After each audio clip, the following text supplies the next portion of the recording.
আল্লাহ পাক এখানে বলছেন ইহকালের জীবনটা খুবই ক্ষুদ্র, যেটা এতই ছোট যে সমুদ্রের মধ্যে আঙ্গুল ডোবালে যতটুকু পানি হাতে লেগে থাকে এটা দুনিয়া, বাকি মহাসাগরটা হচ্ছে আখিরাত। আর এই আখিরাতে মুক্তি দিবে কোরআন সুন্নাহ ভিত্তিক শিক্ষা ব্যবস্থা। আর আপনি যখন কুফরি বা দুনিয়াবি দর্শন কেন্দ্রিক শিক্ষা ব্যবস্থাতেই পড়ে থাকবেন, তখন এটা দুনিয়ায় ফায়দা দিবে, পরকালে কিন্তু কোনো ফায়দা দিবে না। এখানে আরেকটা প্রশ্ন আসবে, তাহলে কি আমরা দুনিয়াবি শিক্ষা ব্যবস্থায় শিক্ষিত হব না? উত্তর হচ্ছে অবশ্যই হব, অবশ্যই হব। তবে কোরআন এবং সুন্নাহর শিক্ষার মানদণ্ড ঠিক রেখে তারপরে আমি দুনিয়াবি শিক্ষার বিষয়গুলোর দিকে ফোকাস করব। ইসলামের প্রারম্ভিক যুগে, সোনালী যুগে এই বিশ্বকে মুসলিমরা যা দিয়েছে, গণিতের কথা বলেন, জ্যোতির্বিজ্ঞানের কথা বলেন, মেডিকেল সায়েন্সের কথা বলেন, হ্যাঁ, বায়োলজির কথা বলেন, ফিলোসফির কথা বলেন, ইকোনমিক্সের কথা বলেন, বা এই যে আমরা বলি ভূগোলের কথা বলেন, অঙ্কশাস্ত্র বলেন, অ্যালগোরিদম বলেন, প্রতিটা সেই ডিপার্টমেন্ট যার উপর ভিত্তি করে এখনকার সভ্যতা দাঁড়িয়ে আছে, এগুলো মুসলিমদের হাতে এই পৃথিবী দেখেছে, অমুসলিমদের হাতে দেখে নাই। ওই সময়কার মুসলিমরা কি পিছিয়ে পড়েছিলেন? জি না, ওই সময়কার মুসলিমরা আমাদের চাইতে বেশি এগিয়েছিলেন। তারা কোরআন এবং সুন্নাহকে গবেষণা করে চলমান বিশ্বের সমস্ত সমস্যার সমাধান দিচ্ছিলেন। কিন্তু আমরা এখন কোরআন সুন্নাহকে হাতে নিয়ে চলমান বিশ্বের প্রতিটা ডিপার্টমেন্ট নিয়ন্ত্রণ করতে পারছি না। এটা আমাদের ব্যর্থতা, এটা কোরআন সুন্নাহর ব্যর্থতা নয়। এখানে সলিউশনটা কি, এটা বলে আমি আগে সামনে যাব। এখানে মূল বিষয়টা হচ্ছে যে আল্লাহ রাব্বুল আলামিন আমাদেরকে সৃষ্টি করেছেন একটা বিশাল উদ্দেশ্য নিয়ে, সেটা হলো ওয়ামা খালাকতুল জিন্না ওয়াল ইনসা ইল্লা লিয়াবুদুন। আল্লাহ পাক আমাদেরকে সৃষ্টি করেছেন যাতে আমরা তার ইবাদত করি। ইবাদত করার জন্য আমাদের দরকার কিছু গাইডেন্স। এই গাইডেন্স আল্লাহ পাক দিয়েছেন কোরআনে এবং হাদিসে। প্রয়োজন একজন শিক্ষকের, মহান শিক্ষক দিয়েছেন মুহাম্মদুর রাসূলুল্লাহ সাল্লাল্লাহু আলাইহি ওয়াসাল্লামকে, যাকে দেখে শিখতে হবে। আমরা তাকে দেখছি না, তার সাহাবীরা তাকে দেখেছেন, তার পরের জেনারেশন সাহাবীদেরকে দেখেছেন, তারপরের জেনারেশন তাবেঈদেরকে দেখেছেন। এভাবে আস্তে আস্তে আস্তে আস্তে এই জ্ঞানটা চলে আসছে। এখন আমরা উলামায়ে কেরামকে দেখছি যারা কোরআন এবং সুন্নাহকে ব্যাখ্যা করছেন এবং এর আলোকে যুগ এবং জিজ্ঞাসার জবাব দেওয়ার চেষ্টা করছেন। এখন আমার সামনে কোরআন সুন্নাহ কিন্তু স্পষ্ট আছে, এবং কোরআন এবং সুন্নাহে শুধুমাত্র এক কেন্দ্রিক সমাধান দেয়া নাই, মানুষের জীবনের প্রতিটা ডিপার্টমেন্টের সমস্যার সমাধান এখানে দেয়া আছে। এখন আমরা যদি কোরআন এবং সুন্নাহকে পরিপূর্ণরূপে গ্রহণ করি এবং সমকালীন উপকারী জ্ঞানগুলো অর্জন করি, তাহলে ইনশাআল্লাহ কোরআন এবং সুন্নাহকে হাতে নিয়ে আমরা বিশ্বটাকে চ্যালেঞ্জ করতে পারবো। আমি কি বোঝাতে পারছি? আমাদের সমস্যার সমাধানটা এভাবে হওয়া পসিবল। এখন সমস্যাটা কোথায়? শেকড়েই আমরা কুফরি একটা মন্ত্র তন্ত্র চর্চা করছি, যে আমরা যা দেখি না তাকে বিশ্বাস করি না। এটাই সমস্যা। এ কারণে কেন ডারউইনের মতবাদের কেন প্রয়োজন হবে? যখন মানুষ জানবে যে তাকে সৃষ্টি করেছেন মহান আল্লাহ রাব্বুল আলামিন, এর উপর সে বিশ্বাসী হবে, তখন কি তার এরকম কোনো মন্ত্রের দরকার আছে? আর যখন একটা জায়গার, একটা এলাকার, একটা দেশের, একটা সমাজের বেশিরভাগ মানুষ আল্লাহ বিশ্বাসী, তখন জোর করে কেন আমি একটা মতবাদ চাপিয়ে বাচ্চাদেরকে পড়াশোনা করাবো? উদ্দেশ্যটা কি? উদ্দেশ্য হচ্ছে একটা সুদূর প্রসারী উদ্দেশ্য, যে আমরা চাচ্ছি আগামী 20 বছর 30 বছরের মধ্যে যেন এমন একটা প্রজন্ম গড়ে ওঠে যারা আল্লাহ থেকে অনেক দূরে চলে যাবে। এটা উদ্দেশ্য। না হলে আমি কেন এই মতবাদ কচি বাচ্চাদেরকে শেখাতে যাব? কেন শেখাতে যাব? যেই মতবাদটা কোরআন সুন্নাহ বিরোধী, একই সাথে বর্তমান আধুনিক বিজ্ঞানও বিরোধী। মেডিকেল সায়েন্সের কোন ক্লাসিক্যাল বইয়ের মধ্যে, চ্যালেঞ্জ করলাম, মেডিকেল সায়েন্সের কোন ক্লাসিক্যাল বইয়ের মধ্যে এই মতবাদকে স্বীকৃতি দেওয়া হয় নাই। কোন মতবাদ, এই মতবাদটাকে না, কোন ক্লাসিক্যাল বইয়ের মধ্যে আপনি এই মতবাদটাকে পাবেন না যেটাকে স্বীকৃতি দেওয়া হয়েছে। এটা তার একটা থট। বিজ্ঞানে কি হয়? কিছু থটস থাকে, অনুসিদ্ধান্ত, এগুলো গবেষণা করা হয়, আজকে একটা ফলাফল দেওয়া হয়, কালকে আরেকটা ফলাফল দেওয়া হয়। যখন সর্বসম্মতিক্রমে একটা জায়গায় মানুষ আসে, তখন সেটাকে ফিক্স করা হয়। এই মতবাদের সর্বসম্মতিক্রমে কেউ কখনো সাইন করে নাই। তাহলে কেন জোর করে আমি বাচ্চাকে শেখাতে যাব যে তোমাদের দাদা বড়দাদারা বানর ছিল? কেন শেখাতে যাব? উদ্দেশ্যটা কি? আমি চাচ্ছি একটা প্রজন্ম গড়ে উঠুক, যে প্রজন্ম আস্তে আস্তে আস্তে আস্তে আল্লাহ থেকে দূরে সরে যাবে, ওদের ব্রেইনটা ওয়াশ করা থাকবে, এবং ওদের ভিতরে আপনি আর ইসলাম ইনস্টল করতে পারবেন না। অলরেডি বিগত 30 বছর থেকে আমরা একটা প্রজন্ম দেখেছি, যেটা এখন বাংলাদেশে বিরাজ করছে, যারা বড় বড় ডিগ্রি নিয়ে এসে কোরআনকে চ্যালেঞ্জ করছে, বড় বড় ডিগ্রি সার্টিফিকেট নিয়ে এসে কোরআনকে চ্যালেঞ্জ করছে, হাদিসকে চ্যালেঞ্জ করছে। কেন চোরের হাত কাটতে হবে প্রশ্ন করছে, কেন পর্দার বিধান ও প্রশ্ন করছে, কেন ইসলামে ব্যভিচার করলে রজম করতে হয়, কেন জেনা করলে শাস্তি দিতে হবে, ঠিক আছে, কেন ইসলামে বহু বিবাহ জায়েজ, কেন আয়েশা রাদিয়াল্লাহু আনহার ওই বয়সে নবীর সাথে বিয়ে হলো, অনেক চ্যালেঞ্জ সে উপস্থাপন করছে কিনা।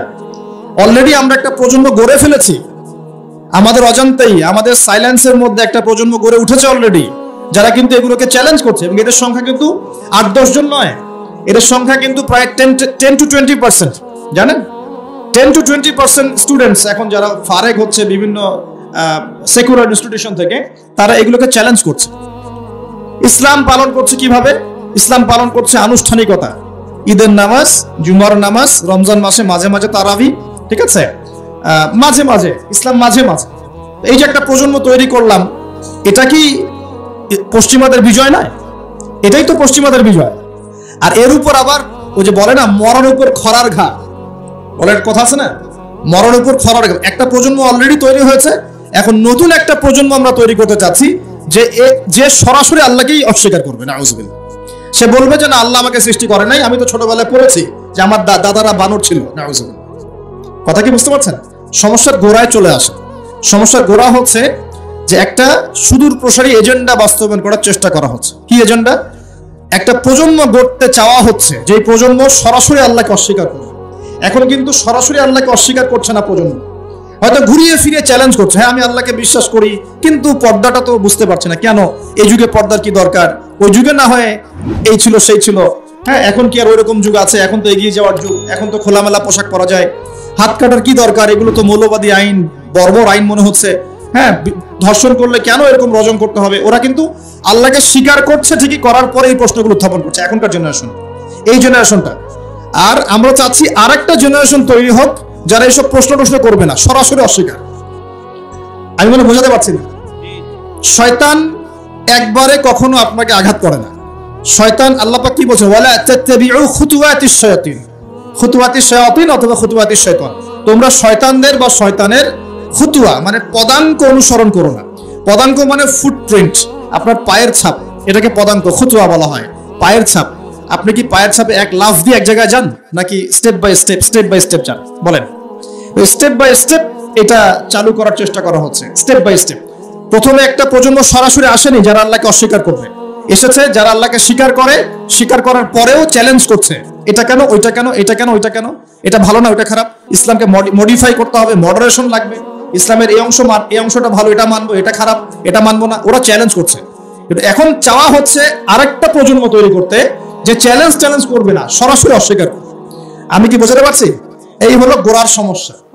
এখন আপনি কিভাবে সলভ করবেন এগুলোকে? শুধু একটা ওয়াজ মাহফিলের মঞ্চে বসে কেউ একজন ব্যাখ্যা করলেই সমস্যা সলভ হবে না। শুধুমাত্র 2-4 জন আলেম কথা বলবেন, বাকিরা চুপ করে থাকবে, সমস্যা সলভ হবে না। আমরা দেখেও না দেখার ভান করব, শুনেও না শোনার ভান করব, বুঝেও না বোঝার ভান করব, এভাবে সলভ হবে না। আমরা যদি মনে করি যে এগুলো সামান্য বিষয়, বাচ্চা কাচ্চা এগুলো টুকটাক শিখলে কি বা সমস্যা, তাহলে সমস্যা আছে। ইনজেক্ট করা হচ্ছে আস্তে আস্তে, আপনাকে একবারে কিন্তু বিষ প্রয়োগ করা হবে না, স্লোলি আপনাকে আস্তে আস্তে নিয়ে যাওয়া হবে। এটা সুদূর প্রসারী একটা মাস্টার প্ল্যান। ইসরায়েল নাম শুনেছেন তো? সে কি হঠাৎ করে বিশ্বে সেই রুলিং স্টেট হয়ে গেছে? আস্তে আস্তে, গ্র্যাজুয়ালি, আস্তে এখন পুরো সবার টুটি চিপে ধরে যায়, ধরে নাই? এখনকার প্ল্যান হচ্ছে এই যে মসজিদুল আকসা যেটা আমরা বলি, এটাকে সরিয়ে দিয়ে টেম্পল নির্মাণ করার প্ল্যান এখনকার প্ল্যান। এই সাহসটা কি 70 বছর আগে হয়েছিল? বিগত 70 বছরে আস্তে আস্তে খুতুয়া এসেছে। ব্রিটেনের হাত ধরে ধরে চলেছে কয়েকদিন, আমাকে সাপোর্ট দাও, আমাকে সাপোর্ট দাও। ব্রিটেন সাপোর্ট দিয়েছে। কোন ব্রিটেন যে 200 বছর আমাদেরকে শাসন করেছিল, মনে আছে? ওই 200 বছরের শাসনে মুসলিমরা ওদের বিরুদ্ধে বিদ্রোহ করে নাই, যুদ্ধ করে নাই, জিহাদ করে নাই। তিতুমিরের নাম মিটিয়ে দেওয়ার চেষ্টা করা হচ্ছে, হাজী মোহাম্মদ শরীয়তুল্লাহর নাম মিটিয়ে দেওয়ার চেষ্টা করা হচ্ছে। ফারাইজি আন্দোলন একটা বিশাল আন্দোলন ছিল না, ওটা আস্তে আস্তে স্কিপ করা হচ্ছে কিনা? ব্রিটিশ পিরিয়ডে কি মুসলিমরা তাদেরকে দমন করার জন্য প্রচেষ্টা চালায় নাই, নাকি মুসলিমরা চুপ করে বসেছিল? কোনটা? মুসলিমরাই তো অগ্রগামী ছিল। ওই ব্রিটেনের হাত ধরেই সে আস্তে আস্তে এগিয়েছে, ব্রিটেন ওকে জায়গা করে দিয়েছে। অটোম্যান এম্পায়ারও যখন ডিফিটেড হলো 1914 সালের দিকে, তখন ওই জেরুজালেমটা খালি করে ব্রিটেন বলেছে তোমরা এখানে থাকো, ওদের জন্য জায়গা খালি করে দেওয়া হয়েছে। ওরা তখন এখানে এসে কেবল ওই বসতি স্থাপন করা শুরু করেছে, রোহিঙ্গাদের মতো কেবল বসতি স্থাপন করা শুরু করেছে। আস্তে আস্তে সে তার বসতিকে এক্সপ্যান্ড করা শুরু করলো, জায়গা বাড়ানো শুরু করলো। ব্রিটেন তার রোল থেকে সরে গেল, ইউএসএ তার রোলে আসলো। ব্রিটেন সরে গেল, অবসর নিল, এবার আমেরিকা আসলো। আসার পর আমেরিকা সেম কাজ করলো, সেও ইসরায়েলকে সাপোর্ট করতে করতে করতে করতে এক জায়গায় ওকে পারমাণবিক অস্ত্রধর রাষ্ট্র বানিয়ে দিয়েছে। মিলিটারি, ফাইন্যান্স, ইকোনমিক সব ওখানে, প্রযুক্তি, আপনি গুগল ইউজ করছেন, অ্যাপেল, ফেসবুক সবকিছু ওদের। আজকে সারা বিশ্বের 5টা থেকে 6টা বড় বড় sector, politics, geopolitics, economics, world affairs, finance এবং মিলিটারি সেকশন, এই 6টার প্রতিটাই ওর হাতে নিয়ন্ত্রণ আছে। একটা বড় অংশের নিয়ন্ত্রণ তার হাতে কিন্তু আছে। বোঝাতে যাচ্ছি সে কি একদিনে এই জায়গায় এসেছে এবং একদিনে কি এখান থেকে সরেও যাবে? উত্তর না, একদিনে কোনো কিছু হয় না। একটা স্লো প্রসেসের মধ্য দিয়ে আস্তে আস্তে আস্তে এই জায়গায় এসেছে। ঠিক একইভাবে শিক্ষাক্ষেত্রেও একটা স্লো পয়জনিং চলছে। আস্তে আস্তে দেখবেন এমন একটা জায়গায় যাওয়ার চেষ্টা করা হবে যখন এই প্রজন্ম সরাসরি আল্লাহকে অস্বীকার করা শুরু করবে। এটাই মাস্টার প্ল্যান। এখন এগুলো বুঝতে হলে কি লাগবে? এগুলো বুঝতে হলে প্রথমত আমার কোরআন এবং সুন্নাহর জ্ঞান লাগবে, ফার্স্ট অফ অল। তারপর কি লাগবে? বেশি বেশি আমল লাগবে। যার আমল যত সুন্দর তার কলবে আল্লাহ নূর তত বেশি আসবে ইনশাআল্লাহ। এরপর কি লাগবে? মন। হিংসা, বিদ্বেষ, গীবত, তহমত, সমালোচনার অপসংস্কৃতি মুক্ত একটা কলবুন সালিম, স্বচ্ছ মন। এই স্বচ্ছ মনের মধ্যে আল্লাহ নূর আসে। আর কি লাগবে? আর লাগবে সচেতনতা, বসিরা, অন্যান্য সাবজেক্টগুলো সম্পর্কে পড়াশোনা করা, বিশ্বের পরিস্থিতি বোঝা, ইতিহাস পড়া, আগামী দিনে কি হতে যাচ্ছে এই বিষয়গুলো সম্পর্কে স্ট্র্যাটেলজিক্যাল পড়াশোনা করা। তখন দেখা যাবে আপনি ধরতে পারবেন সমস্যার গোড়া কোথায়, সলভ কিভাবে করতে হবে। আমরা কি সমস্যার গোড়াটা বুঝতে পারছি? কিছুটা আজ করতে পারছি সমস্যার গোড়া কোথায়? এগুলো সমস্যার গোড়া।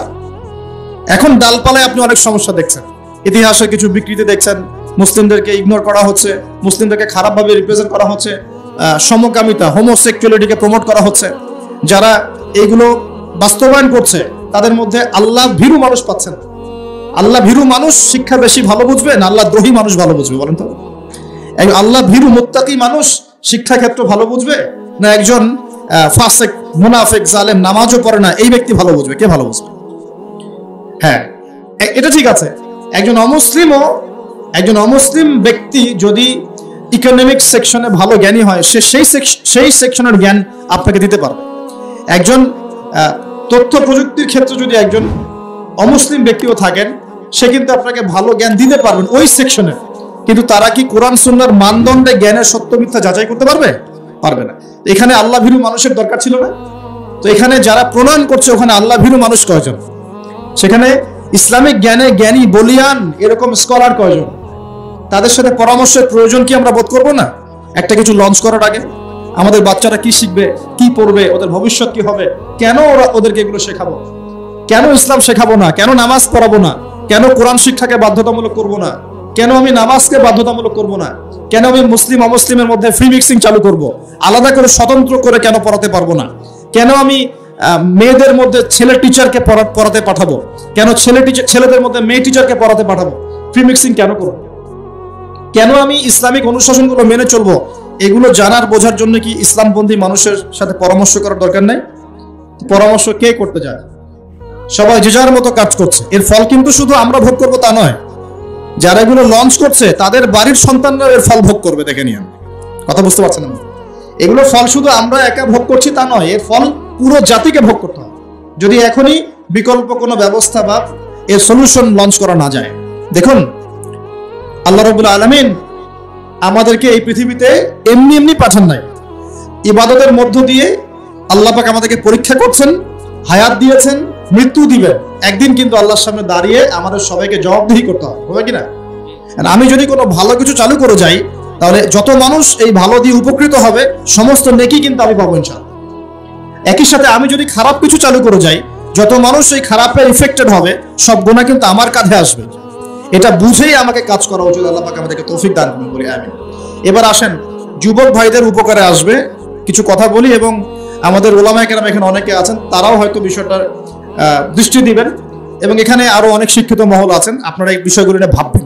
এটা জাস্ট আমার একটা পরামর্শ, আমার ক্ষুদ্র জ্ঞানে। আর আমি কখনোই বলছি না যে আমার পরামর্শটাকে আপনাকে গ্রহণ করতেই হবে। আপনাকে আমি বাধ্য করতে পারবো না, ফোর্স করতে পারবো না। আমি শুধু দাওয়াত দিতে পারবো, সত্য মিথ্যাটাকে ক্ষুদ্র জ্ঞানে উপস্থাপন করতে পারবো ইনশাআল্লাহ। বাকি বিষয়টা আপনার।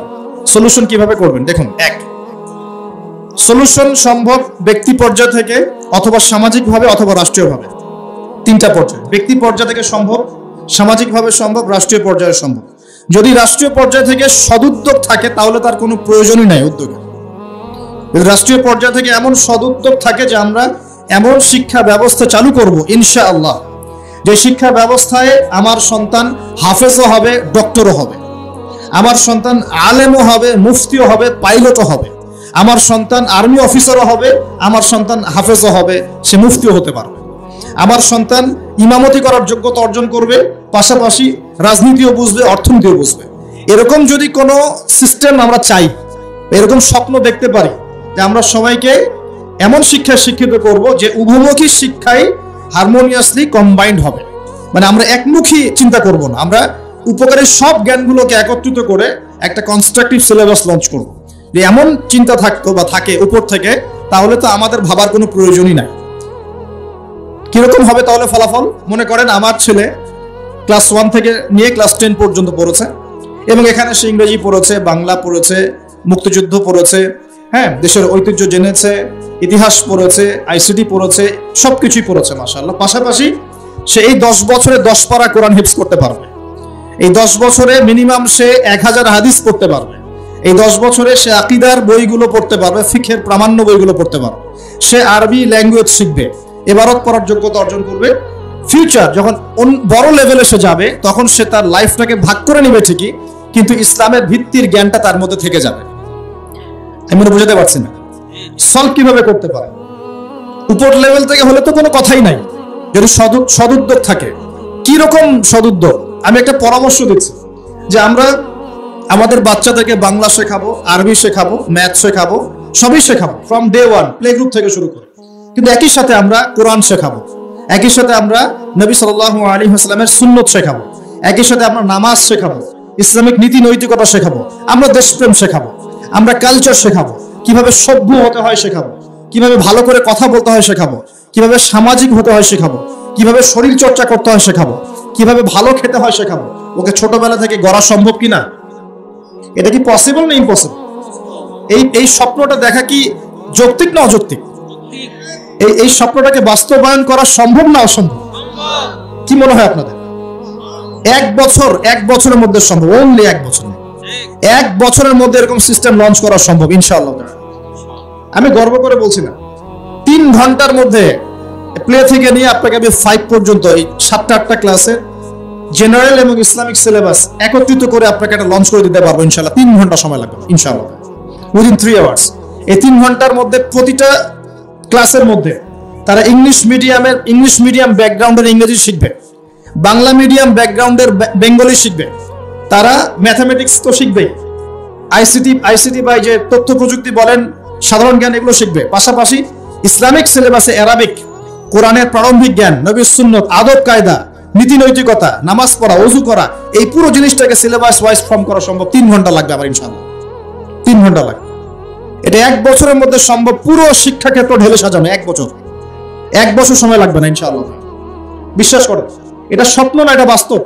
আজকে স্বপ্ন দেখছি, ইনশাআল্লাহ একদিন বাংলার মাটিতে বাস্তব হবে ইনশাআল্লাহ।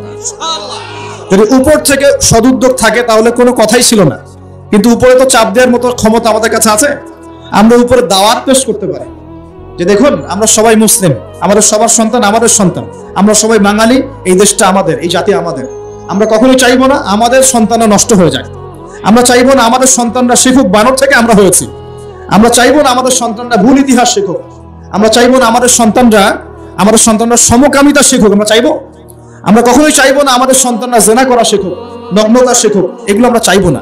এগুলো কারা চায়? যারা এই জাতিটাকে ধ্বংস করতে চায়, এরা চায় এটা। আমি যদি সত্যিকার অর্থেই জাতির কল্যাণকামী হয়ে থাকি, আমাকে সবার জন্য ভাবতে হবে। তো এরকম যদি এডুকেশন প্যাটার্নটাকে একটু ঢেলে সাজানো যায়, এটাকে শেকড় থেকে উপরে ফেলার প্রয়োজন হবে না, একটু ঢেলে সাজাতে হবে। খালি ইসলামিক এডুকেশন এবং জেনারেল এডুকেশনটাকে জাস্ট কম্বিনেশন দরকার, একটা সুন্দর কম্বিনেশন। তখন দেখবেন আপনি বিসিএস ক্যাডারও হয়েছেন, এদিকে আপনি ইনশাআল্লাহ তাআলা ইনশাআল্লাহ হাফেজও হতে পারবেন, কোরআন বুঝতেও পারবেন, ইমামতিও করতে পারবেন, আপনি দাওয়ার কাজও করতে পারবেন ইনশাআল্লাহ। আমরা অনেক মুসলিম কান্ট্রিতে দেখেছি পাইলট যারা প্লেন এয়ারক্রাফট চালায়, অনেক পাইলট হাফেজ, অনেক ডক্টর তারা মুফতি, অনেক ইঞ্জিনিয়ার তারা মাশাআল্লাহ এদিকে ইফতাও কমপ্লিট করে ফেলেছেন। এরকমও পড়াশোনার সিস্টেম আছে, একটু খোঁজ নিয়ে দেখেন।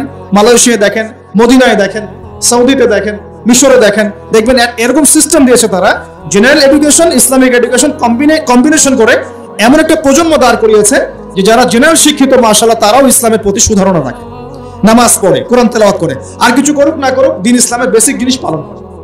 এটা কি ভালো না? এতে করে কি একটা জাতির মানে যারা জনগণ তারা কি সুনাগরিক হবে না? এতে দেশের কল্যাণ না? এটা কি দেশের সম্পদ না? অ্যাসেট। অনেক বিজ্ঞানী আছে মুসলিম কান্ট্রির মধ্যে যারা হাফেজে কোরআন, যারা হাদিসের মুহাদ্দিস, ইফতা করেছেন, দাওরা দিয়েছেন, মানে বড় বড় লেভেলে গিয়েছেন, পিএইচডি করেছেন, এমবিএ করেছেন, এদিকে এমফিল করেছেন, এদিকে আবার সায়েন্টিস্ট, এদিকে আবার মেডিকেল সায়েন্সে আছেন, এদিকে ইঞ্জিনিয়ারিং আছেন, এদিকে পাইলট, এদিকে আর্মি অফিসার, এরকম বহু মানুষ আছে। এটাই শিক্ষা। আমরা এখন এটাকে টুকরা টুকরা করে বিভক্ত করে ফেলছি। কিরকম করে?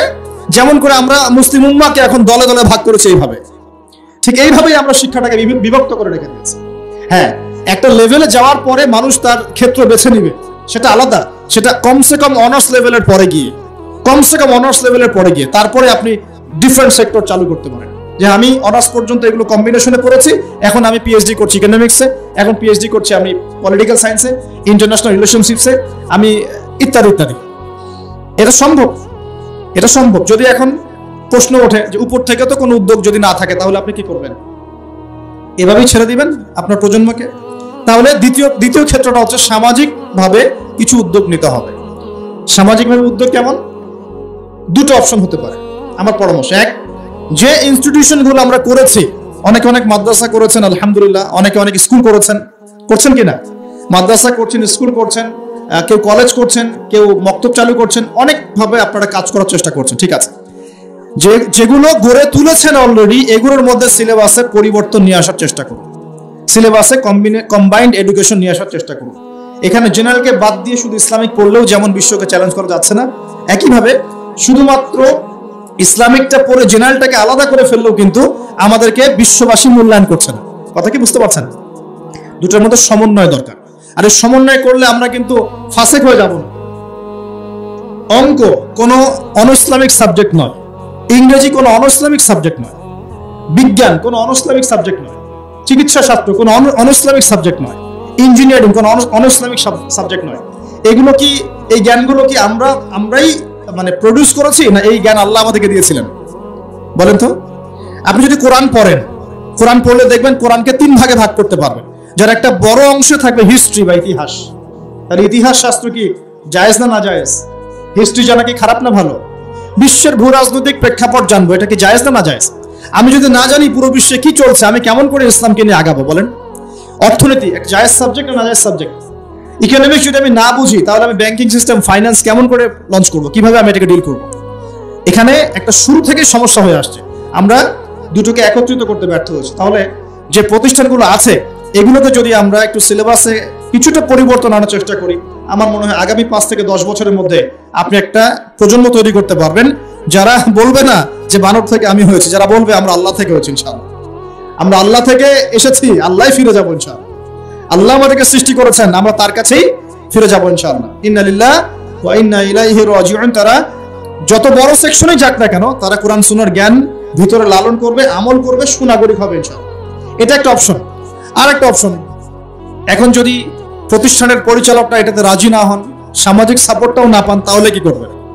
তাহলে অপশন হচ্ছে যারা সামর্থ্যবান, শোনেন, যারা সামর্থ্যবান, যাদের যোগ্যতা আছে, যারা বিষয়গুলো বোঝেন, ভাবেন এবং যারা চান না যে আমাদের প্রজন্মগুলো ধ্বংস হয়ে যাক, নতুন নতুন শিক্ষা প্রতিষ্ঠান গড়ে তোলেন, নতুন নতুন মাদ্রাসা গড়ে তোলেন, নতুন নতুন স্কুল গড়ে তোলেন, নতুন নতুন কলেজ গড়ে তোলেন, এমন কিছু করেন। নতুন গড়ে তোলার পরে এগুলোর মধ্যে আপনি কম্বাইন্ড এডুকেশন চালু করে দেন, আগামী 10 থেকে 20 বছর পর একটা ভালো ফলাফল পাবেন ইনশাআল্লাহ তাআলা। যে যদি মূল্যায়ন করা হয় 1 বছর লাগবে না ইনশাআল্লাহ, পুরো প্লে থেকে নিয়ে 10 পর্যন্ত, এইচএসসি পর্যন্ত পুরো সিলেবাসটাকে আমরা ইসলামাইজড করে, জেনারেল এবং ইসলামিক শিক্ষার সমন্বয় করে পুরো জাতিকে পরিবর্তন করে মিশন হাতে নিতে পারবো ইনশাআল্লাহ তাআলা। এন্ড মূল্যায়ন করবে কি করবে না আল্লাহু আ'লাম। আর আল্লাহ পাক তো ক্ষমতার মালিক। ক্ষমতার মালিক কে? কালকে যে জেলখানায় ইউসুফ, তার পরের দিন সে মিশরের ওই যে পার্লামেন্টে, মনে আছে? গতকাল জেলখানায় ইউসুফ আলাইহিস সালাম, তার পরের দিন কোথায়? পার্লামেন্টে। ক্ষমতা দেওয়ার মালিক কে? ইজ্জত দেওয়ার মালিক কে? সম্মান দেওয়ার মালিক কে? এগুলো আল্লাহর হাতে। আল্লাহ পাক চাইলে ওরকম যোগ্য মানুষকে উপরে নিয়ে যেতে পারেন ইনশাআল্লাহ। আল্লাহ পাক পারেন না? সবই পারেন। কুলিল্লাহুম্মা মালিকাল মুলক, আল্লাহ পাক হচ্ছেন রাজত্বের মালিক। তুতিল মুলকা মান তাশা, আল্লাহ পাক যাকে ইচ্ছা রাজত্ব দেন। কে রাজত্ব দেন? আল্লাহ পাক। ক্ষমতা কে দেন? আল্লাহ। ওয়া তানজিউল মুলকা মিম্মান তাশা, আল্লাহ পাক যার থেকে ইচ্ছা ক্ষমতা কি করেন? কেড়েও নেন। কে এটার মালিক? আল্লাহ। আল্লাহ পাক ন্যায়পরায়ণদেরকে আমাদের উপরে রাখুন, আমরা দোয়া করি। আমাদের উপরে যাদেরকে আল্লাহ পাক রাখুন তারা যেন ন্যায় বিচার করতে পারে, সেই দোয়া আমরা করি। ন্যায়পরায়ণ শাসক আল্লাহ পাক আমাদেরকে দান করুন, দোয়া করি। দোয়া করতে হবে যে আল্লাহ পাক আমাদের উপরে যেন সৎ, যোগ্য এবং ন্যায়পরায়ণ শাসক আল্লাহ পাক আমাদেরকে দান করেন, বলি আমিন। এবং তাদেরকে ন্যায় বিচার করার তৌফিক আল্লাহ পাক দান করেন। আল্লাহ পাক এমন শিক্ষা ব্যবস্থা প্রণয়ন করার তৌফিক দান করেন যার মধ্য দিয়ে যেন আমাদের ছেলেমেয়েরা, আমাদের সন্তান সন্ততিরা আগামী 5-10 বছর পরে যারা আসবে তারা এই বাংলার মাটিতে জেনারেল শিক্ষায় শিক্ষিত হবে ইনশাআল্লাহ, ইসলামিক শিক্ষাও শিক্ষিত হবে ইনশাআল্লাহ। তারা মসজিদের ইমামও হবে, অর্থনীতির বিষয়ে বুঝবে। তারা ডক্টরও হবে, হাফেজও হবে, তারা ইঞ্জিনিয়ারও হবে ইনশাআল্লাহ। এদিকে দেখবেন সে দিনের বেসিক জ্ঞান অর্জন করে মোটামুটি মিশকাত দাওরা পর্যন্ত পড়ে ফেলেছে ইনশাআল্লাহ। সম্ভব, এটা অসম্ভব কিচ্ছু না। একটা 4 বছরের বাচ্চা, 4 বছরের একটা বাচ্চা মিনিমাম 200টা শব্দ মুখস্থ করতে পারে। 4 বছরের বাচ্চা। একটা 5 থেকে 6 বছরের বাচ্চা একই সাথে 3টা ল্যাঙ্গুয়েজ শিখতে পারে। 4 থেকে 6 বছরের বাচ্চা। এটা পড়েন, প্যারেন্টিং সম্পর্কে পড়েন, এডুকেশন সিস্টেম নিয়ে ঘাটাঘাটি করেন। বড় বড় কান্ট্রিগুলোর দিকে তাকান। আচ্ছা, সেকুলার কান্ট্রির দিকেই তাকান, ব্রিটেনের দিকে তাকান, কানাডার দিকে তাকান, আপনি অস্ট্রেলিয়ার দিকে তাকান, ঠিক আছে, মিডল ইস্টের কান্ট্রিগুলোর দিকে তাকান। দেখেন ওরা শিক্ষা ব্যবস্থাকে কিভাবে ঢেলে সাজাইছে। ওরা শুধু একমুখী শিক্ষা চাচ্ছে না। উত্তর কোরিয়ার নাম শুনেছেন কিনা? আচ্ছা, চায়নার কথা বলি। উত্তর কোরিয়া পরে, চাইনিজদের মধ্যে কি কোরআন আছে? আছে? তাহলে সারা বিশ্বের ব্যবসা এবং টেকনোলজি, প্রযুক্তি, হ্যাঁ, এই যে ইলেকট্রনিক ডিভাইস গুলো সবকিছু ওদের নিয়ন্ত্রণে কেমন করে? পরিশ্রম। কারণটা কি? পরিশ্রম, জ্ঞান, ওই সেকশনে তারা যোগ্যতা অর্জন করেছে। এখন যদি চায়নার মানুষরা, আল্লাহ কবুল করে, যদি চায়নার মানুষরা দেখা যায় যে আগামী 10-20 বছর পর এরা বেশিরভাগই মুসলিম হয়ে গেল, কথার কথা, তাহলে ওদের ওই জ্ঞানটা, বৈষয়িক সেই জ্ঞানটা আর ইসলামিক এই ঈমান যখন একত্রিত হবে, ওরা শক্তিশালী হবে না? ওরা কিন্তু তখন বেশি শক্তিশালী হবে। কথা কি বুঝতে পারছেন? মনে করেন উত্তর কোরিয়া, ওরা এখন খালি পারমাণবিক মিসাইল বানায়, খেয়াল করছেন কি? ওটা দিয়ে আমেরিকাকে ভয় দেখায়। তো আল্লাহ যদি কবুল করেন, ওরা যদি বেশিরভাগ মানুষ আগামী 20 বছর পর মুসলিম হয়ে যায়, ওরা শক্তিশালী হবে না আমরা? এটা বুঝতে হবে যে মানুষের জ্ঞানকে অবমূল্যায়ন করা যাবে না। ওই জ্ঞান ঠিক আছে, এর মধ্যে ইসলামিক জ্ঞানটাকে ইনজেক্ট করলে একটা ভালো প্রজন্ম আপনি তৈরি করতে পারবেন ইনশাআল্লাহ। এটাই আমাদের উদ্দেশ্য, এটাই আজকের কথা বলার মূল উদ্দেশ্য। আল্লাহ পাক আমাদেরকে বোঝার তৌফিক দান করুন। ইসলামিক জ্ঞানটাকে সর্ব জায়গায়, সর্বমহলে ইনজেক্ট করার চেষ্টা করতে হবে। আল্লাহ পাক আমাদের সবাইকে এই কথাগুলো বোঝার তৌফিক দান করুন। এবং এতে কোনো ক্ষতি নাই, এতে আমাদের লাভ, আমাদের পরিবারের লাভ, আমাদের সন্তানদের লাভ, এবং পরের প্রজন্ম যেটা আসবে ওরা আমার জন্য দোয়া করবে ইনশাআল্লাহ। বলবে যে আল্লাহর সৌভাগ্য যে আমরা আমাদের উপরে এমন মানুষদেরকে পেয়েছিলাম যারা ইসলামকে ধ্বংস করে নাই, ইসলামের বিজয়ে অগ্রণী ভূমিকা পালন করেছে। অন্যথায় কি হবে? অন্যথায় দেখেন কি হয়। আমরা এখন পেপার পত্রিকা খুললে, একটু মনোযোগ দেন, পেপার পত্রিকা খুললে আমরা কি দেখি? আমরা দেখি 10টা ধর্ষণ, 20টা রেপ, এখানে অমুক অ্যাক্সিডেন্ট হয়েছে, ওখানে 10 জন মারা গেছে, ওখানে 20 জন। আমরা অনেক ব্যাড নিউজ দেখি, এবং নিউজগুলো দেখে দেখে কিন্তু আমাদের মধ্যে এখন আর খুব একটা ভাবান্তর দেখা যায় না।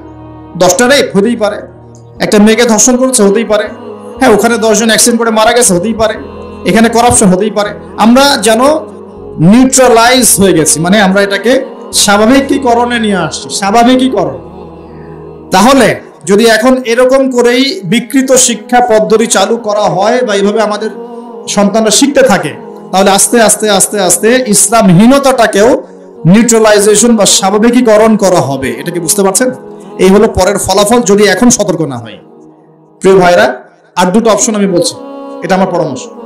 এখন যারা আরবি লাইনে পড়ে ফেলেছেন, মাশাআল্লাহ অনেক দূর পর্যন্ত চলে আসছেন, কিন্তু বৈষয়িক জ্ঞান অর্জন করেন নাই, তাদের কি হবে? আর যারা জেনারেল লাইনে পড়ে ফেলেছেন কিন্তু ইসলামিক জ্ঞান অর্জন করেন নাই, তাদের কি হবে? যারা জেনারেল লাইনে 20 বছর পড়েছেন, এখন কি আপনি আবার মাদ্রাসায় ভর্তি হতে পারবেন? যারা মাদ্রাসায় মাশাআল্লাহ অনেকদিন পড়েছেন, এখন কি আপনি সমকালীন বিষয়গুলো শেখার জন্য নতুন করে ইউনিভার্সিটিতে ভর্তি হতে পারবেন? সম্ভব? তাহলে এখন আমাকে উত্তর দেন, এই যে কোটি কোটি জেনারেল শিক্ষিত ছেলে পেলে, তারা কি তাহলে ইসলামের জন্য কাজ করবে না? তারা কি ইসলামের জ্ঞান অর্জন করার অধিকার রাখে না? তারা কোরআন শিখবে না? হাদিস শিখবে না? তারা দাওয়াতি কাজ করবে না?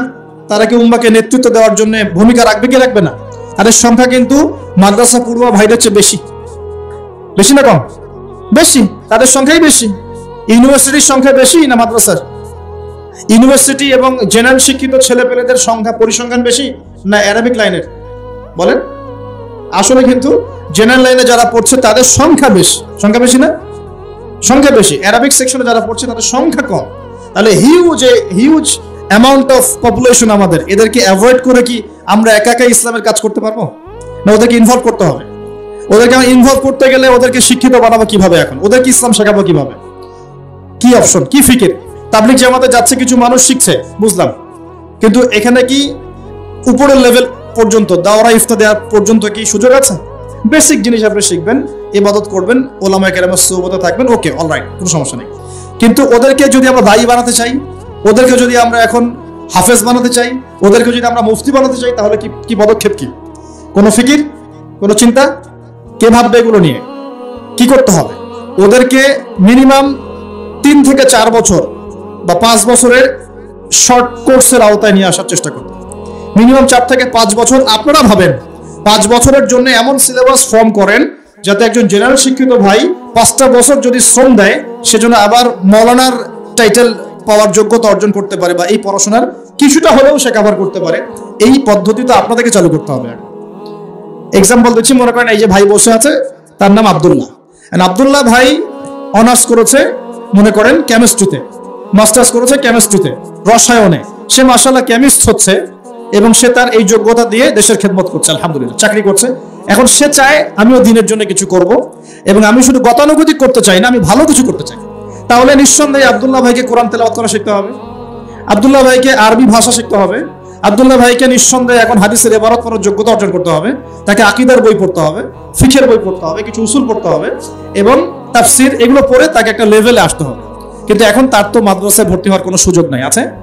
তাহলে ওর জন্য আমি যদি আমার মাদ্রাসায় একটা 5-6 বছরের কোর্স লঞ্চ করতে পারি, যেখানে ওই 100% না হলেও সে মোটামুটি 60-70% কভার করে একটা লেভেলে আসলো, ওকে আমি একটা ইসলামের সম্পদ বানালাম। আমি কিন্তু ওকে একটা সম্পদে পরিণত করলাম। আগে থেকে ওর মধ্যে কেমিস্ট্রির জ্ঞান ছিল, বৈষয়িক জ্ঞানগুলো ছিল, ওর জ্ঞান দিয়ে দেশের খেদমত করছিল। এখন সে ইসলামিক জ্ঞানটা অর্জন করে উম্মার খেদমত করবে। সম্ভব কি না? সম্ভব না অসম্ভব? এই স্বপ্নটা কি বাস্তবে আনা যায় না? যায় না?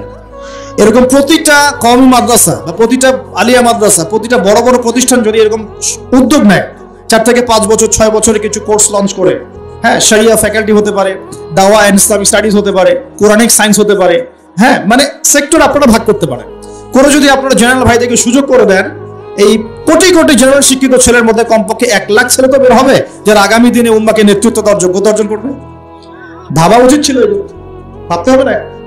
আচ্ছা, এখন যদি না ভাবেন, এখনো যদি না করেন, তাহলে আগামী 20 বছর পর যে প্রজন্মটা আসবে, ওরা বলবে আমরাও তো কিছুই করতে পারলাম না। আরো 20 বছর পিছায় যাবে এরা। তখন কি হবে? আল্লাহ পাক আমাদেরকে কথাগুলো বোঝার তৌফিক দান করুন।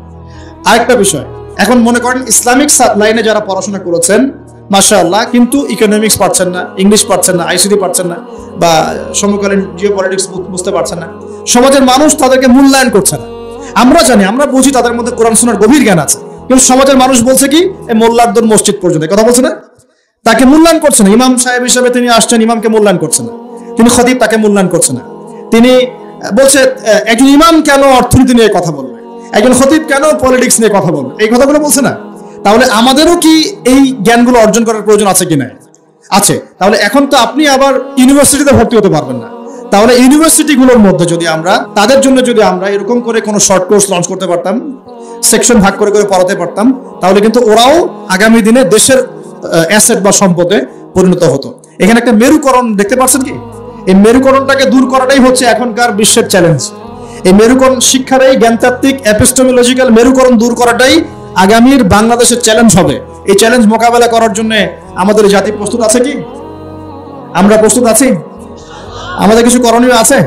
আমি কি অল্প সময়ের মধ্যে ভাঙাচোরা কিছু ব্যাখ্যা করতে পারলাম সমস্যাগুলো কোথায়, সলিউশনগুলো কিভাবে হতে পারে? আল্লাহ পাক আমাদের সবাইকে কথাগুলো বোঝার তৌফিক দান করুন। এখন আমার প্রশ্ন যে আপনারা কি, আমরা কি চাই যে আমাদের পরবর্তী প্রজন্ম জ্ঞানতাত্ত্বিক এই মেরুকরণের অতল তলে হারিয়ে যাক? এটা কি আমরা চাই? নাকি আমরা চাই আমাদের পরবর্তী প্রজন্ম কোরআন সুন্নাহর জ্ঞানের পাশাপাশি সমসাময়িক জ্ঞানগুলো নিয়ে কোরআন সুন্নাহর ঈমান এবং চেতনা বুকে ধারণ করে আগামী বিশ্বের সমস্ত সমস্যাগুলোকে ফেস করুক, কোনটা চাই? নিঃসন্দেহে 2 নম্বরটাই আপনি চাচ্ছেন।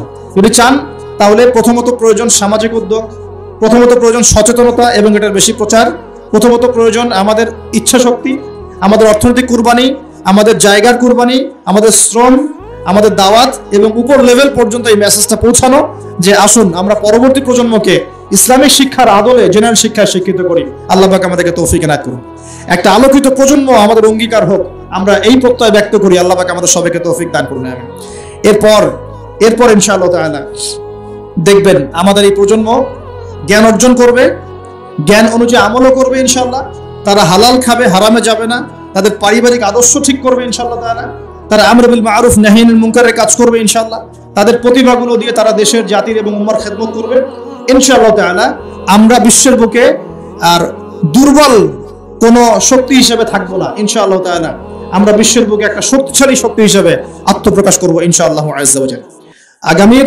আগামীর বাংলাদেশ দেখবেন শিক্ষার যদি জ্ঞানতাত্ত্বিক রেভলিউশন সম্ভব হয়, আগামীর বাংলাদেশকে বিশ্বের বড় বড় পরাশক্তিরা ভয় করবে ইনশাআল্লাহ। এটা দেখে নিন।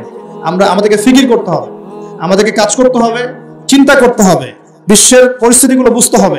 একই সাথে আমাদের সন্তানদেরকে এই ক্ষতিগুলো থেকে বাঁচানোর জন্য আমাদের সন্তানদেরকে ভালো ভালো প্রতিষ্ঠানে পড়াতে হবে। যদি না থাকে প্রতিষ্ঠান, গড়ে তুলতে হবে। যদি গড়ে তুলেও কাজ না হয় তাহলে সামাজিকভাবে একটা সচেতনতা তৈরি করতে হবে, অথবা উপর লেভেল পর্যন্ত মেসেজ পৌঁছাতে হবে যে উদ্যোগ গ্রহণ করুন, অন্যথায় এই প্রজন্ম অন্ধকারে হারিয়ে যাবে। আল্লাহ পাক আমাদের সবাইকে এই কথাগুলো বোঝার এবং আমল করার তৌফিক এনায়েত করুন। রাসূলুল্লাহ সাল্লাল্লাহু আলাইহি ওয়াসাল্লামের একজন সাহাবী ছিলেন যার নাম উসাইদ রাদিয়াল্লাহু তাআলা আনহু, উসাইদ বিন হুযাইর রাদিয়াল্লাহু তাআলা আনহু। তিনি একদিন রাতের বেলা নামাজ পড়ছিলেন এবং নামাজের মধ্যে তিনি কোরআন তেলাওয়াত করছিলেন। তো কোরআন তেলাওয়াত করতে গিয়ে তিনি সূরাতুল কাহফ তেলাওয়াত করা শুরু করলেন এবং তিনি যখন সূরা কাহফ তেলাওয়াত করছিলেন তখন তার পাশে রাখা তার ঘোড়া, যে বাহন ঘোড়া, এটা লাফালাফি করা শুরু করেছিল এবং তিনি খেয়াল করে দেখলেন তার মাথার উপরে সামিয়ানার মতো একখণ্ড মেঘের মতো কিছু একটা তার মাথার উপরে এসে তাকে ছায়া দিচ্ছে বা তাকে ঢেকে রেখেছে। তো যত এটা নিকটবর্তী হচ্ছিল ঘোড়ার লাফালাফি তত বেড়ে যাচ্ছিল। পরের দিন তিনি নবী সাল্লাল্লাহু আলাইহি ওয়াসাল্লামকে জিজ্ঞাসা করলেন গত রাতের ঘটনার ব্যাখ্যা কি। নবী করিম সাল্লাল্লাহু আলাইহি ওয়াসাল্লাম বললেন, সূরা কাহফ তেলাওয়াত করার ফলে তোমার উপরে আল্লাহ পাকের পক্ষ থেকে সাকিনা বা রহমত নাজিল হচ্ছিল। যদি তুমি সকাল পর্যন্ত এভাবেই থাকতে, তেলাওয়াত করতেই থাকতে, তাহলে দিনের বেলা মানুষ তাকে দেখতে পেত। আর এই সামিয়ানার খণ্ডের পেছনে কিন্তু আল্লাহ পাকের মনোনীত কিছু ফেরেশতা ছিলেন। বলি সুবহানাল্লাহ। সূরাতুল কাহফ তেলাওয়াত করার একটা ব্যাপক ফজিলত এই হাদিস থেকে আমরা বুঝতে পারছি। একই সাথে এই হাদিস থেকে একটা দলিল পাচ্ছি যে যেখানে কোরআন এবং সুন্নাহর আলোচনা হয় বা আমরা দিন কেন্দ্রিক কথাবার্তা বলি, আল্লাহর জিকিরে ডুবে যাই, এই জায়গাগুলো কিন্তু আল্লাহ পাকের ফেরেশতারা ঘিরে রাখেন, যদিও বা আমরা তাকে চোখে দেখতে পারি না। বর্তমান শিক্ষা দর্শন আমাদেরকে শেখায় যে যা আমরা চোখে দেখি না, যাকে পরীক্ষাগারে প্রমাণ করা যায় না, যাকে যুক্তি বিজ্ঞান দর্শন দিয়ে প্রমাণ করা যায় না, তার কোনো অস্তিত্ব নাই, এমনটা বর্তমান শিক্ষা ব্যবস্থা আমাদেরকে শেখায়। এটা স্বতন্ত্র কোনো শিক্ষা ব্যবস্থা নয়, এটা হচ্ছে পশ্চিমা সভ্যতার আদলে গড়া একটা কাটপেস্ট শিক্ষা ব্যবস্থা। পশ্চিমারা বিশ্বাস করে জ্ঞান সেটাই যা মানুষ পরীক্ষা নিরীক্ষা, যুক্তি বিজ্ঞান বা দর্শনের মানদণ্ডে লাভ করে, সেটাই জ্ঞান। আর আল্লাহ পাক কোরআনুল কারীমে বলছেন সূরা কাহফের 29 নম্বর আয়াতে, ওয়াকুলিল হাক্কু মির রাব্বিকুম ফামান শাআ ফালইউমিন ওয়া মান শাআ ফালইয়াকফুর। আল্লাহ পাক বলছেন সত্য বা ন্যায় বা চূড়ান্ত জ্ঞান সেটা আল্লাহর পক্ষ থেকে আসে। যার ইচ্ছা হয় বিশ্বাস করুক, যার ইচ্ছা হয় অস্বীকার করুক। আল্লাহ রাব্বুল আলামিন বলছেন কোরআন হচ্ছে সত্যিকারের জ্ঞানের উৎস যা আল্লাহ পাকের পক্ষ থেকে আসে। আল্লাহ পাক সূরা আলাকের মধ্যে বলেছেন আল্লামাল ইনসান মা লাম ইয়ালাম। আল্লাহ পাক মানুষকে সেই জ্ঞান শিক্ষা দিয়েছেন যে জ্ঞান মানুষ জানতো না। তার মানে মানুষ সৃষ্টিগতভাবে জ্ঞানী ছিল না, আল্লাহ পাক তাকে জ্ঞানী করেছেন। আল্লাহ পাক সূরা বাকারার মধ্যে বলেছেন, ওয়াল্লামাল আদামা আসমাআ কুল্লাহা, তিনি আদম আলাইহিস সালামকে সমস্ত নাম শিক্ষা দিয়েছেন। এখানে নাম সমান সমান জ্ঞান। নাম মানে শুধু আব্দুর রহমান আব্দুর রহিম নয়, নাম মানে এখানে কি জ্ঞান। আদম আলাইহিস সালামের নিজস্ব কোনো জ্ঞান ছিল না, আল্লাহ রাব্বুল আলামিন তাকে জ্ঞান শিখিয়েছেন। আল্লামাল ইনসান মা লাম ইয়ালাম, তিনি মানুষকে সেই জ্ঞান শিক্ষা দিয়েছেন যা মানুষ জানতো না। আল্লাহ পাক আদম আলাইহিস সালামকে এমন জ্ঞান শিক্ষা দিয়েছিলেন যেই জ্ঞান ফেরেশতাদেরও ছিল না। আল্লাহ পাক ফেরেশতাদেরকে বলছেন, তোমরা এই নামগুলো বলে দাও। তারা বলছেন, লা ইলমা লানা ইল্লা মা আল্লামতানা, আমাদের কোনো জ্ঞান নাই, অতটুকুই আছে যা আপনি শিখিয়েছেন, এর বাইরে আমরা জ্ঞানী নই, এর বাইরে আমাদের কোনো জ্ঞান নেই। পক্ষান্তরে আদম আলাইহিস সালামকে যখন জিজ্ঞাসা করা হচ্ছে, তুমি নামগুলো বলে দাও, আদম আলাইহিস সালাম সমস্ত নাম বলে দিলেন। বলি সুবহানাল্লাহ। এরপরেই কিন্তু সেই ঘটনা যে আদম আলাইহিস সালামকে আল্লাহ পাক ফেরেশতাদেরকে দিয়ে সেজদা করালেন, এটা শারীরিক গঠনের কারণে নয়, বাহ্যিক সৌন্দর্যের কারণে নয়, বরং জ্ঞানের মর্যাদার কারণে আল্লাহ রাব্বুল আলামিন ফেরেশতা জাতিদেরকে দিয়ে আমাদের পিতা আদম আলাইহিস সালামকে সিজদা করিয়েছেন। আমার কথা কি বুঝতে পারছেন? তার মানে আমরা সম্মানিত হয়েছি আল্লাহর কাছে জ্ঞানের মানদণ্ডে, এবং এই জ্ঞান আমরা নিজেরা অর্জন করতে পারি নাই, বরং আল্লাহ পাক আমাদেরকে জ্ঞান শিখিয়েছেন। এই জ্ঞান বা সত্যের চূড়ান্ত মানদণ্ড হচ্ছে আল্লাহর ওয়াহি, যেটা সর্বশেষ রূপ হচ্ছে কোরআন এবং সুন্নাহ। কোরআন এবং সুন্নাহ হচ্ছে সর্বশেষ আল্লাহর পক্ষ থেকে নাজিলকৃত ওয়াহি, যার মধ্যে মানবতার প্রতিটা বিষয়ের সমাধান দেয়া আছে ইনশাআল্লাহ তাআলা। এখন আমরা যে জ্ঞান তত্ত্ব শিখছি, যেটাকে আমরা ফিলোসফির ভাষায় বলি এপিস্টিমোলজি, এই শব্দটার সাথে ইউনিভার্সিটি লেভেলের যে টিচাররা আছেন তারা পরিচিত। এটাকে বলা হয় এপিস্টিমোলজি বা জ্ঞান তত্ত্ব। পশ্চিমা জ্ঞান তত্ত্ব হচ্ছে এটা, একটু বোঝার চেষ্টা করি। আমরা এখন শিক্ষা ব্যবস্থা নিয়ে অনেক কথাই বলছি, কিন্তু এর গোড়া আমরা ধরতে পারছি না। এখন আমরা ডালপালা নিয়ে নাড়াচাড়া করছি। ডারউইনের মতবাদ কেন, ইতিহাস বিকৃত কেন, মুসলিমদেরকে ছোট করা হচ্ছে কেন, হ্যাঁ, সমকামিতা প্রমোট করা হচ্ছে কেন, আমরা সমস্যার ডালপালাগুলো ধরে টানাহেচড়া করছি, কিন্তু সমস্যার গোড়াটা আমি আপনাদেরকে বলছি আজকে ইনশাআল্লাহ। সমস্যার শেকড়টা হচ্ছে এখানে। এই শব্দটার নাম এপিস্টিমোলজি বা জ্ঞান তত্ত্ব। এটা কি জিনিস? এটা হচ্ছে একটা দর্শন, একটা মানদণ্ড, যে মানদণ্ডের ভিত্তিতে আমরা জ্ঞান শিখি। আমরা কোন মানদণ্ডে জ্ঞান শিখি? মুসলিমরা এমন মানদণ্ডে জ্ঞান শেখে, আমরা বিশ্বাস করি জ্ঞান আল্লাহর পক্ষ থেকে আসে। আমরা বিশ্বাস করি যে জ্ঞান মানুষের সৃষ্টির সাথে সাথেই তার ভিতরে ছিল না। আমরা বিশ্বাস করি জ্ঞান আল্লাহ পাক শিক্ষা দেন, এবং এমন জ্ঞান শিক্ষা দেন যা আমরা জানতাম না। আল্লাহ পাক মহাজ্ঞানী সত্তা, তার জ্ঞান অসীম। আমরা খুব ক্ষুদ্র সৃষ্টি, আমাদের জ্ঞান খুব সসীম। এই সসীম সৃষ্টি অসীম জ্ঞানী আল্লাহ রাব্বুল আলামিনের জ্ঞানকে পেনিট্রেট করতে পারবে না। তাই আমাদের উচিত হচ্ছে আল্লাহ পাকের মহাজ্ঞানের সামনে আত্মসমর্পণ করা, এর নাম ইসলাম। আমরা এমন ফিলোসফি ফলো করি। কথা কি বুঝতে পারছেন? আমরা আরো ফলো করি, ইমানদার হতে হলে আমাদেরকে গায়েবে বিশ্বাস করতে হবে, যেমন আল্লাহ, ফেরেশতা, আসমানি কিতাব, নবী রাসূল, পরকাল, তাকদীর। এগুলোর মধ্যে শুধু আসমানি কিতাব কোরআনই চোখে দেখা যাচ্ছে, এটা চোখে দেখা যাচ্ছে, বাকি আর কোনো কিছুই আমরা চোখে দেখছি না। আমরা আল্লাহকে দেখিনি, আমরা ফেরেশতাও দেখছি না, আমরা আগের আসমানি কিতাবগুলো দেখি নাই, শুধু কোরআন দেখছি। কোন হতবাকা মুসলিম তো কোরআনও দেখে না, তাদের কথা স্বতন্ত্র। আমরা নবী রাসূলগণকেও দেখি নাই, এমনকি আমাদের নবী মুহাম্মদ সাল্লাল্লাহু আলাইহি ওয়াসাল্লামকেও দেখি নাই। আমরা পরকালের কোনো ধাপ দেখিনি, এবং আমরা তাকদীর বা ভাগ্যের ভালো মন্দও দেখি নাই, দেখেছি। তার মানে এই 6টা পিলার প্রতিটাই গায়েব বা অদৃশ্য। আমরা মুসলিমরা বিশ্বাস করি এই অদৃশ্যের জগতে বিশ্বাস না করা পর্যন্ত একজন ব্যক্তি মুমিন হতে পারবে না।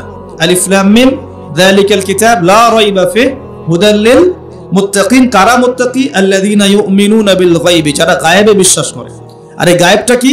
এই 6টা পিলার হচ্ছে গায়েব। ঈমানের 6 পিলার হচ্ছে কি? গায়েব। এখন আমাদের এপিস্টিমোলজি এমন, আমরা বিশ্বাস করি মহাজ্ঞানী সত্তা আল্লাহ পাকের পক্ষ থেকে জ্ঞান নাজিল হয়, মানুষ জ্ঞান প্রডিউস করতে পারে না। আমার কথা কি বুঝতে পারছেন? এখন এর বিপরীতে যে জ্ঞানতাত্ত্বিক দর্শনটা আছে, এই জ্ঞানতাত্ত্বিক দর্শনের জন্ম হচ্ছে পশ্চিমা সভ্যতায়। কবে জন্ম হয়েছে? ওই ফরাসি বিপ্লবের পরপর। এটা বেশি দিন হয় নাই। ফরাসি বিপ্লবের পরপর 1800 থেকে 1900 সালের মাঝামাঝি এটাকে অনেকে 1750 থেকে শুরু করেন হিসেব করা, কিন্তু মূল রেভলিউশন শুরু হচ্ছে 1800 সালের পর থেকে। এই 1800 সালের পর থেকে নিয়ে পশ্চিমা সভ্যতা একটা পরিবর্তন দেখা দেয়। কিরকম পরিবর্তন? তারা ধর্ম থেকে বের হয়ে চাক্ষুষ দর্শনে বিশ্বাস করা শুরু করে। তারা গির্জা, পোপ এগুলোকে এলিমিনেট করে, বাদ দিয়ে এমন একটা দর্শন চালু করে যে চোখে যা দেখা যায় তাই বিশ্বাস করব। ধর্ম, ধর্মীয় কিতাব, গ্রন্থ, নবী রাসূল, পরকাল এগুলোর কোনো কনসেপ্টে আমরা বিশ্বাস করব না। ওরা এরকম একটা এপিস্টেমোলজি ফিক্স করে ফেলে। আরো সহজ করে বলতে গেলে তারা বিশ্বাস করে জ্ঞান সেটাই, সত্য সেটাই, বা ন্যায় অন্যায়ের মানদণ্ড সেটাই যা যুক্তি, বিজ্ঞান, দর্শন দিয়ে প্রমাণ করা যায় বা পরীক্ষাগারে প্রমাণ করা যায়। পরীক্ষা নিরীক্ষা পর্যবেক্ষণ দিয়ে যে সিদ্ধান্তে আসা যায় সেটাই হলো জ্ঞান। এই হলো ওদের দর্শন, এবং এই দর্শনটাকে কপি পেস্ট করে বিগত 100 বছরে সারা বিশ্বের বিভিন্ন কান্ট্রিতে ছড়িয়ে দেওয়া হয়েছে। এর মধ্যে কোনো মুসলিম কান্ট্রিও বাদ যায় নাই। এখন জ্ঞান তত্ত্ব নিয়ে যত কথা হচ্ছে, এর গোড়া হচ্ছে এখানে। আমরা বিশ্বাস করি জ্ঞান আল্লাহর পক্ষ থেকে আসে। আমরা বিশ্বাস করি আমরা খুব ক্ষুদ্র জ্ঞানের অধিকারী মানুষ, আমাদের এত বেশি জ্ঞান নাই। এমনকি আমরা তো নিজের আত্মাকেও ব্যাখ্যা করতে পারি না, আমরা আমাদের স্বপ্নকেও ব্যাখ্যা করতে পারি না, আমরা আমাদের ঘুমকে ব্যাখ্যা করতে পারি না, আমাদের সাথে আগামীকাল কি হবে আমরা সেটা জানি না। এত ক্ষুদ্র জ্ঞান নিয়ে আমরা কি আল্লাহ পাকের মহাজ্ঞানকে অতিক্রম করতে পারবো? পারা যাবে? পারা যাবে না। তাহলে আল্লাহ পাক যেগুলো নাজিল করছেন, ইমানের পিলার, ইসলাম, পরকাল, মিজান, পুলসিরাত, জান্নাত, জাহান্নাম, আত্মা, জিনজাতি, ফেরেশতা, যেগুলো আমরা চোখে দেখি না, এগুলোকে কি আমরা আমাদের ক্ষুদ্র জ্ঞানে ব্যাখ্যা করতে পারবো? পারবো না। কিন্তু তাদের দর্শনটা এমন, তারা মনে করে যে পরীক্ষা নিরীক্ষা, যুক্তি, বিজ্ঞান, দর্শন দিয়ে যা পাবো সেটাই জ্ঞান। উদাহরণ দিয়ে বোঝাচ্ছি, তাহলে বুঝতে পারবেন। আমরা জিন জাতিকে বিশ্বাস করি, করি কিনা? করি কিনা? আমাদের সবার সাথে একটা করে জিন শয়তান আছে কি নাই? আছে। তবে এখনকার বিশ্বের বেশিরভাগ শয়তান কিন্তু পশ্চিমা সভ্যতায় থাকে। কথা কি বুঝতে পারছেন? আচ্ছা, তো আমরা জিন জাতিকে বিশ্বাস করি। আমাদেরকে যদি বলা হয় কেন বিশ্বাস করেন, এর পিছনে যুক্তি কি, বিজ্ঞান কি, দর্শন কি, আমরা বলবো যে আমরা যুক্তি, বিজ্ঞান, দর্শনের আলোকে জিন জাতিকে বিশ্বাস করি না। আমরা বিশ্বাস করি এই আলোকে আল্লাহ পাক বলেছেন, ওয়া মা খালাকতুল জিন্না ওয়াল ইনসা ইল্লা লিয়াবুদুন। আল্লাহ পাক তার সর্বশেষ গ্রন্থ, মহাগ্রন্থ আল কোরআনে বলেছেন, সূরা যারিয়াতের 56 নম্বর আয়াতে, ওয়া মা খালাকতুল জিন্না ওয়াল ইনসা ইল্লা লিয়াবুদুন, আমি জিন আর মানব জাতিকে শুধুমাত্র আমার ইবাদত করার জন্যই সৃষ্টি করেছি। আল্লাহ পাক বলেছেন, আমি বিশ্বাস করি, এটাই আমার দর্শন। কারণ আমার জ্ঞান ক্ষুদ্র, আল্লাহর জ্ঞান অসীম। আমি যা জানি না আল্লাহ পাক সেটা জানেন। এই হলো আমাদের সহজ সরল দর্শন। অনেকেই দর্শনটাকে বলতে পারে মৌলবাদী দর্শন, অনেকে বলতে পারে এটা হচ্ছে ধর্মান্ধ দর্শন। এই শব্দগুলো কি শোনেন এখন? এই শব্দগুলো এই কারণেই বলা হয়, যেহেতু আপনি বলছেন যে আমি আল্লাহর কথা চোখ বন্ধ করে বিশ্বাস করি, এই কারণে তারা আপনাকে বলবে আপনি ধর্মান্ধ। কথাটা কি বুঝতে পারছেন? আর আমরা কোরআন এবং হাদিস ঘাটাঘাটি করে দেখছি, এরকম ধর্মান্ধ না হতে পারলে আপনি মুসলিম হতে পারবেন না। কথা কি বুঝতে পারছেন? আল্লাহ পাক যা বলেছেন চোখ বন্ধ করে বিশ্বাস করার নাম ইসলাম। এখানে প্রশ্ন করলে আপনি কি হয়ে যাবেন? আপনি কিন্তু আল্লাহ দ্রোহী হয়ে যেতে পারেন। এখন পশ্চিমারা বলছে যে জিন জাতিকে তারা বিশ্বাস করে না। কেন বিশ্বাস করে না? কারণ জিনকে আপনি যুক্তি দিয়ে প্রমাণ করতে পারবেন না, বিজ্ঞান দিয়ে এখনো প্রমাণ করতে পারেন নাই, কোনো দর্শন দিয়ে প্রমাণ করতে পারছেন না। এমনকি ল্যাবরেটরিতে বসে গবেষণা করেও আপনি জিনের অস্তিত্ব প্রমাণ করতে পারছেন না। পারছেন না। এই কারণেই পশ্চিমারা এটাকে বিশ্বাস করবে না, এবং ওদের আদলে গড়া কোনো শিক্ষা ব্যবস্থাই এটাকে স্বীকার করবে না। আমি কি বোঝাতে পারছি সমস্যার গোড়া কোথায়? সমস্যার গোড়াটা এই জ্ঞানতাত্ত্বিক দর্শনে, যেটাকে আমরা বলি এপিস্টেমোলজি। আমরা বলছি আমরা ফেরেশতায় বিশ্বাস করি, ফেরেশতায় বিশ্বাস করি। কেন বিশ্বাস করি? আমাদের উত্তর একটাই, আল্লাহ পাক বিশ্বাস করতে বলেছেন তাই করি। আল্লাহ পাক ইমানের পিলারের মধ্যে ফেরেশতার কথা বলেছেন তাই করি। তার নবী মুহাম্মদ সাল্লাল্লাহু আলাইহি ওয়াসাল্লাম আমাদেরকে বিশ্বাস করতে বলেছেন, হাদিসে আছে, কোরআনে আছে, এই কারণে করি। এখন আপনার বিশ্বাসকে তারা বলতে পারে ধর্মান্ধ বিশ্বাস, মৌলবাদী কনসেপ্ট। এখন প্রশ্ন হচ্ছে তারা কেন বিশ্বাস করে না? উত্তর, ফেরেশতাকে আপনি পরীক্ষা নিরীক্ষা পর্যবেক্ষণের মাধ্যমে প্রমাণ করতে পারবেন না। ল্যাবরেটরিতে বসে ফেরেশতার অস্তিত্ব আপনি প্রমাণ করতে পারবেন না। আপনি কোনো যুক্তি বিজ্ঞান দর্শন দিয়ে ফেরেশতার অস্তিত্ব প্রমাণ করতে পারবেন না। এই জ্ঞান আল্লাহ পাক আপনাকে দেন নাই। এখানে জ্ঞানতাত্ত্বিক পার্থক্য। আমরা আল্লাহতে কেন বিশ্বাস করি, কেন ধর্মে বিশ্বাস করি? কারণ আমরা আল্লাহ রাব্বুল আলামিনকে অদৃশ্যে বিশ্বাস করি, না দেখেই বিশ্বাস করি, এবং আল্লাহ পাকের সর্বশেষ আসমানি কিতাব কোরআন এবং তার ব্যাখ্যা হাদিসে বিশ্বাস করি। এখানে আল্লাহ পাকের অস্তিত্ব আল্লাহ পাক জানান দিয়েছেন, আমরা বিশ্বাস করি। তারা বিশ্বাস করে না কেন? কারণ তাদের দর্শন হচ্ছে আল্লাহকে দেখা যায় না, তাই বিশ্বাস করি না। ফেরেশতা থেকে দেখা যায় না, বিশ্বাস করি না। আত্মাকে দেখা যায় না, কিন্তু বিশ্বাস করে। স্বপ্ন এর ব্যাখ্যা করা যায় না, কোনো কোনো ক্ষেত্রে বিশ্বাস করে। তারা কবরের আযাব, পরকাল, জান্নাত, জাহান্নাম, মিজান, পুলসিরাত এগুলো তো বিশ্বাস করে না, কারণ এগুলোকে আপনি ল্যাবে প্রমাণ করতে পারছেন না।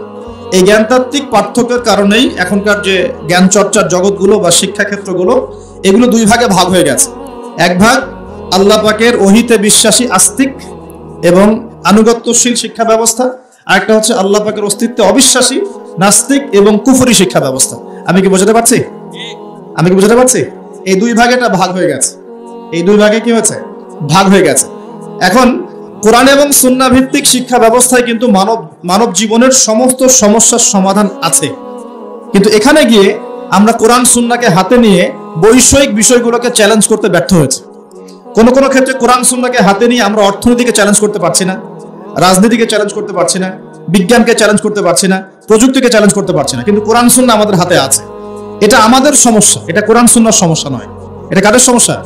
এটা আমাদের ব্যর্থতা বা আমাদের সমস্যা, যে আমরা কোরআন সুন্নাহকে হাতে নিয়েও কোন কোন ক্ষেত্রে চলমান বিশ্বের সংকট মোকাবেলা করতে পারছি না। এটা কিন্তু সত্য কথা। যদি পারতাম তাহলে তো গোল্ড ইজ মানি এই কথাটাকে ব্যাখ্যা করে বোঝাতে হতো। অনেকদিন আগে যখন বলেছিলাম যে পেপার মানি অরিজিনাল ইসলামিক কারেন্সি না, অনেক ট্রলের শিকার হয়েছে এবং এখনো হচ্ছে, কিন্তু এখনো বোঝাতে ব্যর্থ হচ্ছে আমরা যে গোল্ড ইজ মানি। তো কোরআন সুন্নাহর মধ্যে কিন্তু হেদায়েত এটা আছে, তারপরে কেন বুঝতে পারলো না? বিকজ এটাকে হাতে নিয়ে সে অর্থনীতি চ্যালেঞ্জ করতে পারে নাই। তা আমরা এখানে কমপ্লিট কোড অফ লাইফ পেয়েও চলমান বিশ্বের সংকটগুলো অনেক ক্ষেত্রে মোকাবেলা করতে পারছি না। আর এদের উদ্দেশ্য কি?